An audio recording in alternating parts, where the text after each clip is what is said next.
그런데 이 본문을 다 읽어야 되는데 일단 본문을 어디서부터 읽어야 되느냐, 마태복음 1장 1절에서부터 28장 20절까지 다 읽어야 되는데 뒷부분만 읽었습니다. 다 읽어버리면 오늘 설교 시간뿐만 아니라 예배 시간도 더 모자랄 것 같아서 뒷부분만 봤습니다. 마태복음에서는 중요한 주제가 두 가지 있습니다. 이 중요한 주제를 이해하고 읽어야 마태복음을 제대로 알 수가 있습니다. 마태복음에서 나타나는 첫 번째 주제는 예수님은 왕이시다 하는 사실을 말해주고 있습니다. 그래서 마태복음을 기록한 마태는 일관되게 마태복음 1장에서 28장까지 군데군데마다 예수님은 왕이십니다 하는 이야기를 하고 계십니다. 그리고 두 번째 주제는 무엇이냐면 이 왕 되신 예수님께서 우리와 함께 하고 계신다는 말씀입니다. 마태복음 1장 23절에 보면 예수님께서 탄생하시는 그런 내용이 기록이 되어져 있는데, 보라 처녀가 잉태하여 아들을 낳으리니 그 이름을 임마누엘이라 하리라 라고 하셨고, 그 임마누엘이라는 뜻은 하나님께서 우리와 함께 하신다는 뜻입니다. 즉 예수님께서 이 땅에 몸을 입고 이 땅에 오신 것은 우리와 함께 하시려고 오셨다 하는 것입니다. 그리고 28장 마지막 절에 보면 볼지어다 내가 세상 끝날까지 너희와 항상 함께 있을 것이다 라고 말씀하셨습니다. 하늘나라 올라가시면서도 예수님께서는 우리에게 분명히 약속하시면서 내가 세상 끝날까지, 육신은 가지만은 성령으로 내가 세상 끝날까지 너희와 한순간도 버리지 않고 함께 있겠다라고 약속하셨습니다. 그래서 이 마태복음은 두 가지 사실을 우리에게 보여주고 있습니다. 먼저는 왕이시고 그 왕 되신 예수님께서 항상 우리와 함께 계신다는 것이 사실입니다. 그래서 저와 여러분들이 살면서 예수님은 항상 우리와 함께 계신다는 것을 잊지 마시기를 바랍니다. 마태복음 1장에서부터 28장까지 자세히 살펴보면 군데군데마다 왕 되신 예수님을 보여주고 있습니다. 1장에 보면 아브라함과 다윗의 자손 예수 그리스도의 족보라라고 시작하면서 예수님께서 다윗 왕가를 이어오는 왕이시다 하는 것을 보여주고 있습니다. 그리고 2장에 가면 다른 복음서에서는 나타나고 있지 않는 사건이 하나 나타납니다. 유대인의 왕으로 나신 이가 어디 계시냐, 그 왕을 찾아서 우리 경배하러 왔다 라고 하시면서 왕을 찾고 있습니다. 3장에 가면 우리 예수님께서 세례를 받으시는 장면이 기록이 되어져 있습니다. 다른 복음서에도 역시 예수님께서 세례 받으시는 장면이 기록되어져 있습니다만은 마가복음에는 아주 짧게 한 줄로만 기록되어 있고 누가복음 3장 19절 20절에 두 절만 기록되어 있습니다. 그러나 마태복음에서는 예수님께서 세례 받으시는 장면이 좀 길게 기록이 되어져 있습니다. 그리고 세례 받으시고 올라오실 때에 하늘이 쫙 열리고 비둘기가, 성령이 비둘기같이 예수님께서 임하시고 그러면서 하늘이 열리면서 그 소리가 들리기를 이는 내 기뻐하는 자요, 내 사랑하는 자요, 내 기뻐하는 자라 라고 하시면서 예수님께서 왕으로서 대관식을 하는 듯한 느낌을 보여주고 있습니다. 그래서 예수님은 왕이십니다. 왕으로 대관식을 하시는 그런 모습을 보여주고 있습니다.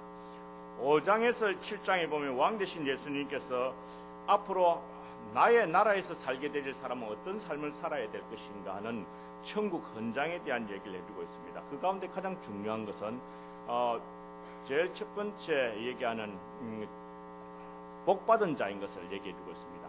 심령이 가난한 자는 복이 있나니 천국이 저희 것입니다 라고 하시고, 그리고 마지막 팔복의 마지막 부분도 의를 위하여 핍박을 받는 자는 복이 있나니 천국이 저희 것입니다 라고 하시면서 복을 받은 사람인 것을 얘기하고, 천국을 소유한 하나님의 백성들은 어떤 삶을 살아가야 되는가 하는 것까지 얘기해주고 있습니다.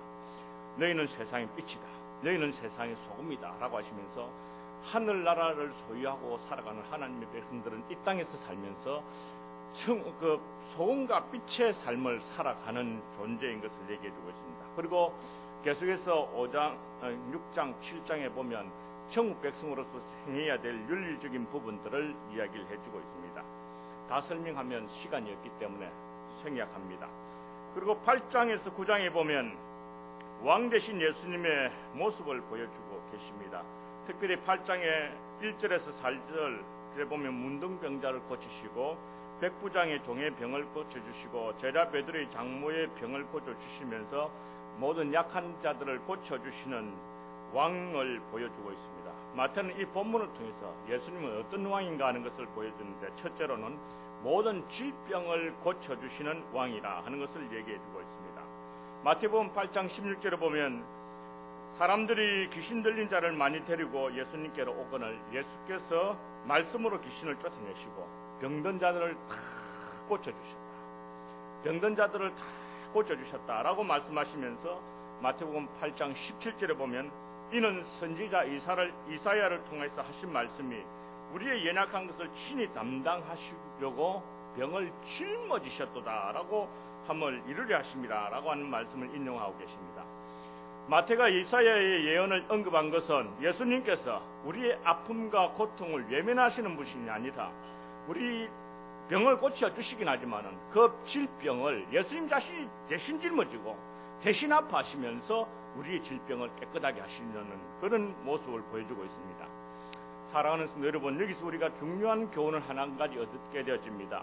세상의 왕들은 아무리 자비로운 왕이라 할지라도 우리의 질병을 대신 짊어지고 괴로워하거나 아파해 주지는 않습니다. 그만큼 자비로운 왕은 없습니다. 그러나 우리 예수님께서는 왕이지만은 우리의 질병을 대신 짊어지시는 왕이시고, 또 문둥병자 같은 사람들을 치료하실 때는 말씀만 하셔도 되는데 그 문둥병자들을 만져주시면서 따뜻하게 만져주시면서 고쳐주시는 너무너무 따뜻한 왕, 자비로우신 왕임을 보여주고 있습니다. 여러분, 이런 왕이 우리와 항상 함께 계시는 분인 줄 믿습니다. 이 왕이 다른 데 가시는 것이 아니라 항상 함께 하시겠다. 함께 하시려고 이 땅에 오셨고 또 올라가시면서 내가 세상 끝날까지 너희와 항상 함께 있겠다라고 약속하셨습니다. 여러분, 혹시 병으로 고생하시는 분 계십니까? 주님 만져주시기를 원합니다. 만져주실 줄 믿습니다. 만져주신 대로 치료되어질 줄 믿습니다. 이 시간에 그런 분 계십니까? 여러분들 마음속에 혹시 그런 분 있으시면 아픈데 만지시면서 주님 이 시간에도 고쳐주십시오 하고 하나님 앞에 기도하면서 이 설교를 듣게 되기를 바랍니다. 그리고 마태복음 8장 23절에서 27절에 보면 바다를 잔잔하게 하시는 사건이 기록이 되어져 있습니다. 마태는 이 사건을 통해서 마태복음을 읽는 유대인들에게 예수님께서 어떤 분인가 하는 것을 보여줍니다. 그것은 두 번째로 자연계를 다스리시는 왕이라는 것입니다.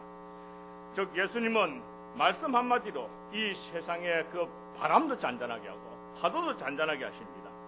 그러나 이 세상의 왕은 아무리 근렁이 크고 이 세상에 권한이 있다 할지라도 바람이 불어오는데 그 바람을 멈출 수 있는 그런 왕은 없습니다.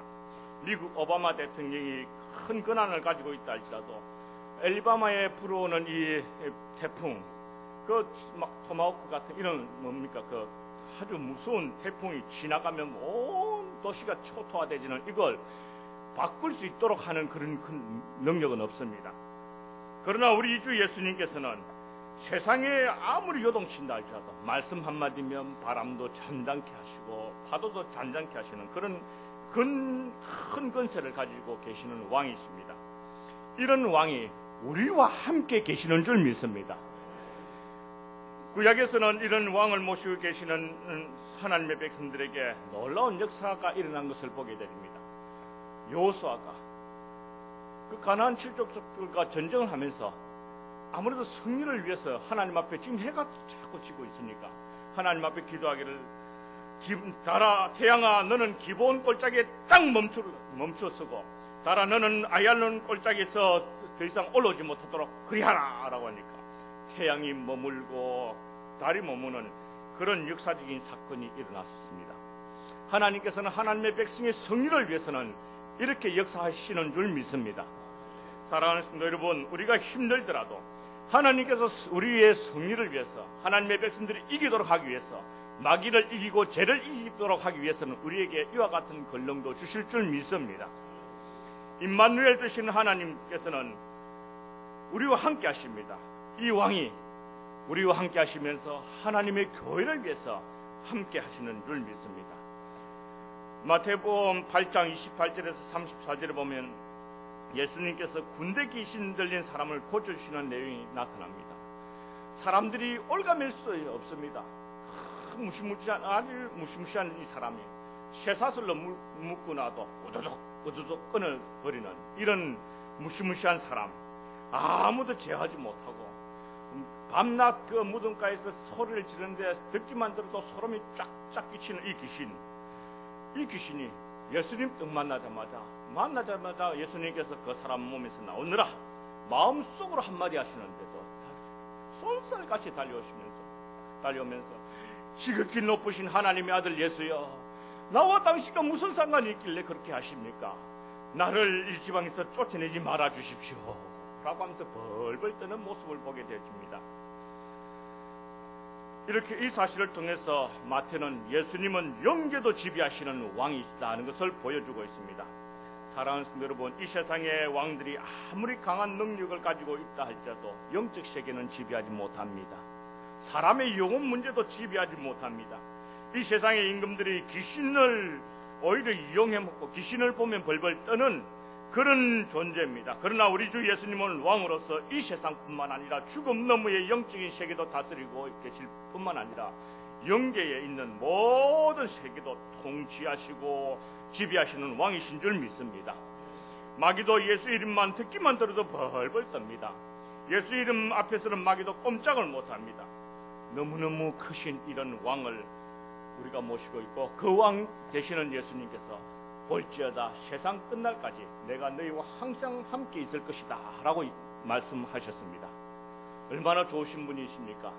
이렇게 좋으신 분이 저와 여러분들과 함께 계시는 줄 믿습니다. 너무 감사하면 아멘. 더 크게 아멘. 안 한 분 계시지요? 난 누군지 모르겠지만. 자, 그 다음에 9장에 가면 9장 1절에서 17절에 보면 왕의 가장 주된 사역을 이야기를 해주고 있습니다. 거기 보면 예수님께서 중풍병자를 고치시는 모습이 기록이 되어 있는데, 이 본문도 역시 질병을 고쳐주시는 내용입니다. 그렇지만 다른 병을 고치는 사역과는 다르게 기록이 되어 있습니다. 여기서 마태는 예수님께서 중풍병자를 고쳐주시기 전에 그의 질병의 근본적인 문제인 죄 문제를 다루고 있습니다. 소자야, 내 죄사함을 받았느니라 라고 하셨습니다. 그래서 마태는 예수님께서 죄를 사하실 수 있는 권세를 가지고 계시는 왕인 동시에 죄로 인해서 나타나는 인간의 비참한 운명까지도 바꿀 수 있는 왕임을 드러내려고 하고 있습니다.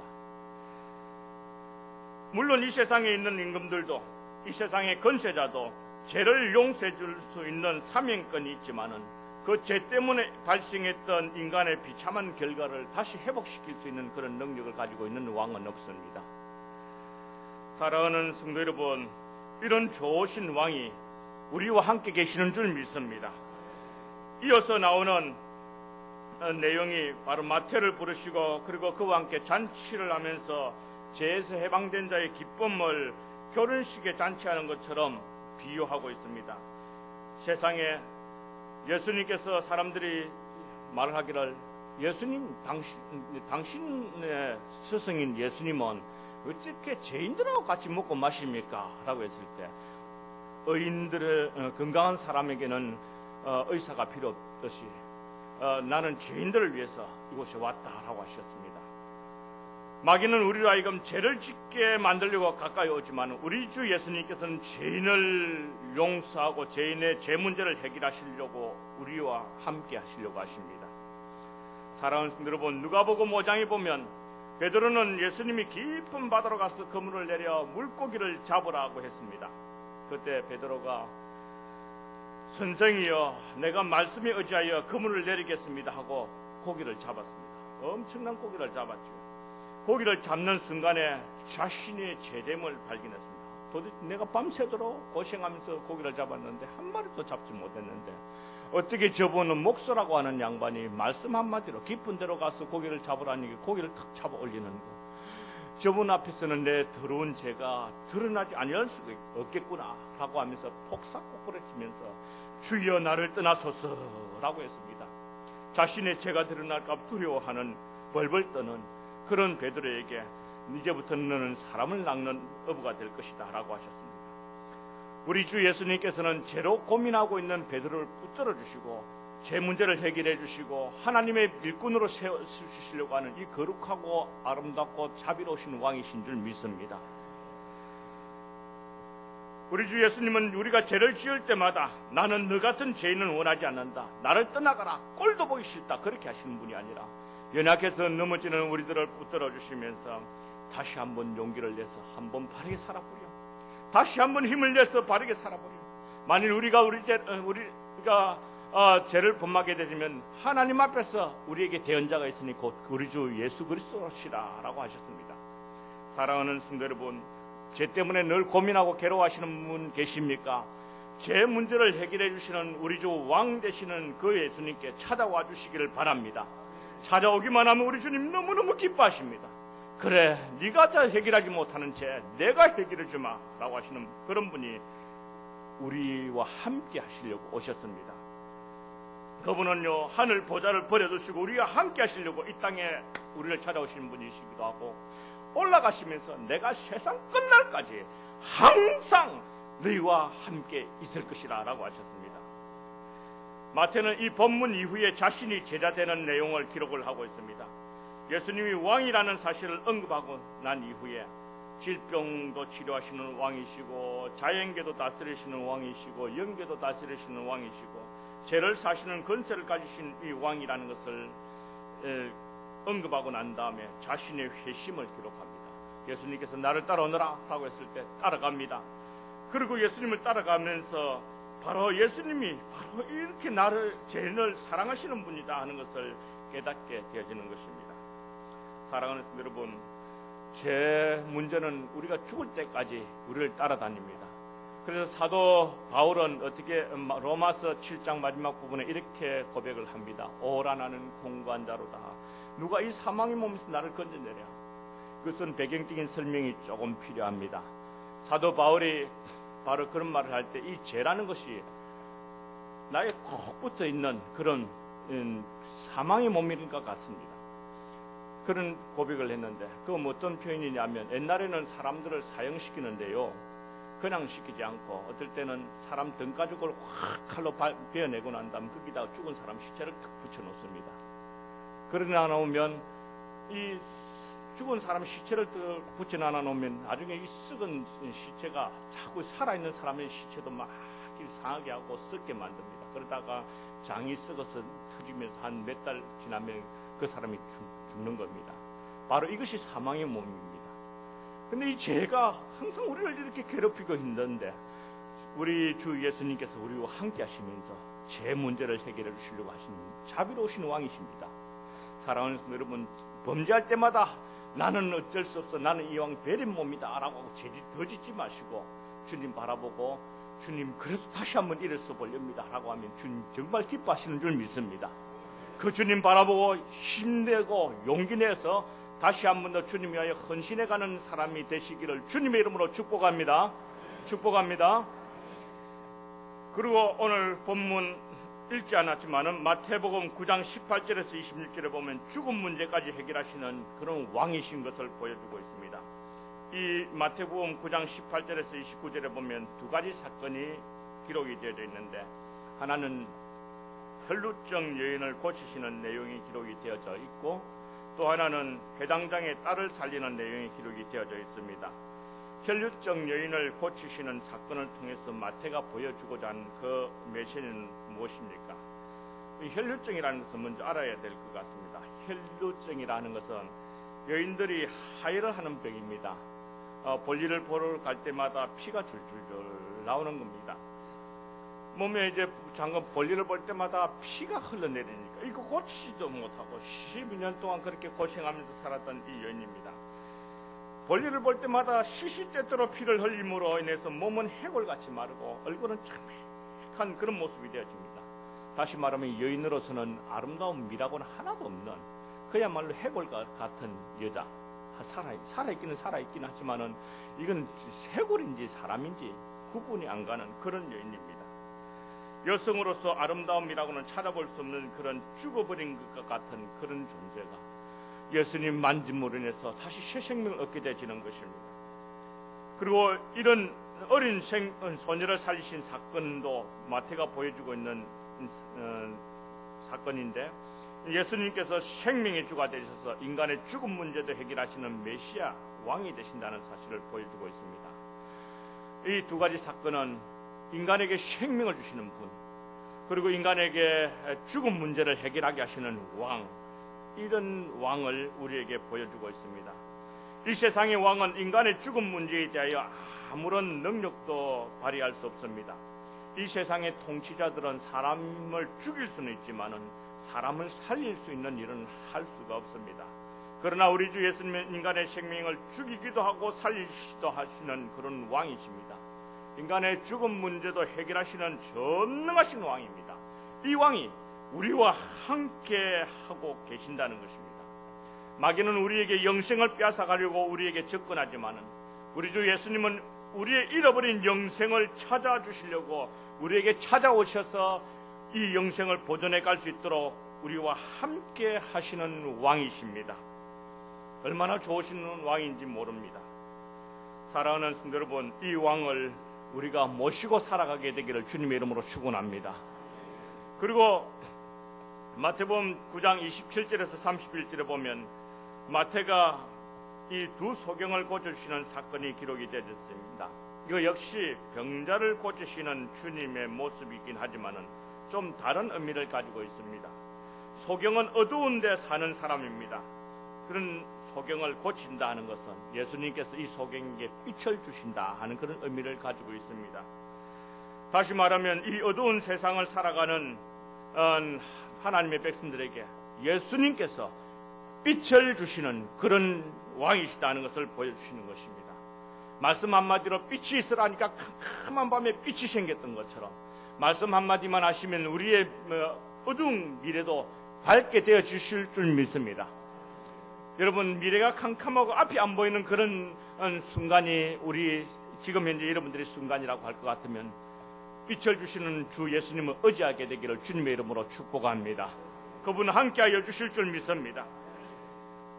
이 세상에 살면서 이 세상의 통치자들은 어둠을 물리칠 수 있는 그런 권세를 가지고 있는 왕은 없습니다. 그런 통치자는 없지만 우리 주 예수님은 우리에게 빛을 주시고 내 인생의 어두운 부분도 어둠을 사라지게 하시는 그런 왕이십니다. 11장에서 28장에까지는 두 가지 종류의 그 흐름이 나타납니다. 왕 대신 예수님을 점점 대적해가는 무리들이 나타나는가 하면 또는 왕 대신 예수님을 정말로 왕으로 점점 더 알아가는 그런 무리들이 나타나고 있습니다. 그에 가는 무리들을 살펴보면 11장 이후에 보면 특별히 12장에 보면 2절에 보면 바리새인들이 예수님께서 안식일에 하지 못할 일을 한다라고 불평하기도 하고 12장 14절에 보면 바리새인들이 나가서 어떻게 하면 예수님을 죽일고 하고 언언하기도 하고 12장 24절에 보면 바리새인들이 예수님이 귀신 내어 쫓는 행위를 가리켜서 바알세불을 힘입어 귀신을 내어 쫓는다라고 악담도 하고 그러다가 16장 1절에 보면 바리새인들과 사두개인들까지도 예수님을 대적합니다. 이 두 부류는 신학적으로 같이 하나가 되어질 수 없는 그런 사람들인데도 불구하고 예수님을 죽이는 데는 같이 힘을 합칩니다. 그리고 마태복음 22장 15절에서 16절에 보면 바리새인들과 헤롯 당원들도 역시 예수님을 대적하는 그런 무리에 가담을 하게 됩니다. 마태복음 26장 3절 4절에 보면 대제사장들과 장로들이 가야바의 관장에 모여서 왕 대신 예수님을 대적하는 그런 모습을 보여줍니다. 나중에는 대제사장들과 장로들까지 점점 가세해가는 양상으로 나타나고 이런 모습이 예수님을 십자가 지시는 사건까지 이르게 만들어 갑니다. 그런 반면에 예수님을 왕으로 알아가는 그런 무리들이 점점 나타나기 시작합니다. 마태복음 8장 27절에 보면 풍랑을 잠잠하게 하신 예수님을 보고는 야, 이 사람이 누구냐? 어떻게 이 사람이 어떤 사람이길래 바람과 바다도 잔잔해지는고? 라고 했던 이런 사람들이 마태복음 14장 33절에 보면 풍랑이는 바다 위를 걸어오시는 예수님, 그리고 베드로를 물 위로 걸어오라고 말씀하신 예수님, 또 빠져가는 베드로를 건져주시는 이런 비슷한 사건을 통해서 예수님을 가리켜서 진실로 이 사람이 하나님의 아들이요 라고 얘기하는 것입니다. 이렇게 예수님을 하나님의 아들로, 하나님의 주님으로 그렇게 받아들이게 되시고, 특별히 예수님께서 십자가에 달리시기 얼마 전에 가이사랴 빌립보에서 예수님을 가리켜서 제자들이 주는 그리스도시요 살아계신 하나님의 아들이십니다 라고 하시면서 왕으로서 예수님을 인정하기 시작하는 것입니다. 그러다가 마태복음 28장 18절에 보면 예수님께서 성천하시기 전에 자신이 하늘의 왕인 것을, 그리고 땅의 왕인 것을 스스로 증명하는 말씀을 하십니다. 그분은 우리 18절 같이 한번 읽어보십시다. 같이 시작. 나와 말씀하여 이르시되 하늘과 땅의 모든 권세를 내게 주셨으니 아멘. 그게 뭡니까? 하늘과 땅의 모든 권세를 아버지 하나님께서 내게 주셨으니 라고 하셨습니다. 하늘과 땅의 모든 권세를 가지고 계시는 왕이십니다. 이런 왕이 우리에게 명령하십니다. 그러므로 너희는 가서 모든 족속으로 제자를 삼아 아버지와 아들과 성령의 이름으로 세례를 베풀고 내가 너희에게 분부한 모든 것을 가르쳐 지키게 할지어다. 볼지어다 내가 세상 끝날까지 너희와 항상 함께 있을 것이다 라고 그렇게 약속의 말씀도 하십니다. 사랑하는 여러분, 하늘의 권능을 가지고 계시는 예수님께서 오늘 교회에게 마지막으로 하신 두 가지 말씀이 있습니다. 하나는 가서 모든 족속으로 제자를 삼고 아버지와 아들과 성령의 이름으로 세례를 베풀고 내가 너희들에게 분부한 모든 것을 가르쳐 지키게 하라라고 하는 복음 선교 명령, 교육 명령 같이 이렇게 말씀하고 계십니다. 또 한 가지는 바로 그렇게 그런 명령을 시행하는 너희들에게 세상 끝날까지 항상 너희와 함께 있겠다라고 하셨습니다.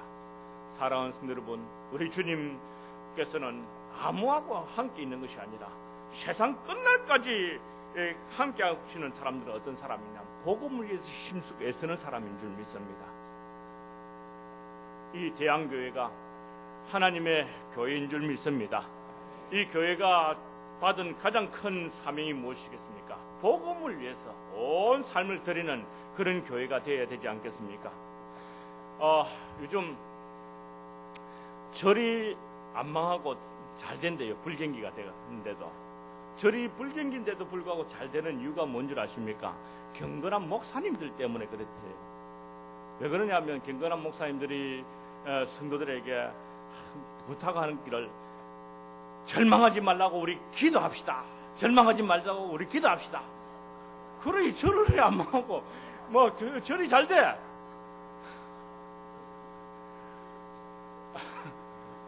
절이 잘 된다고.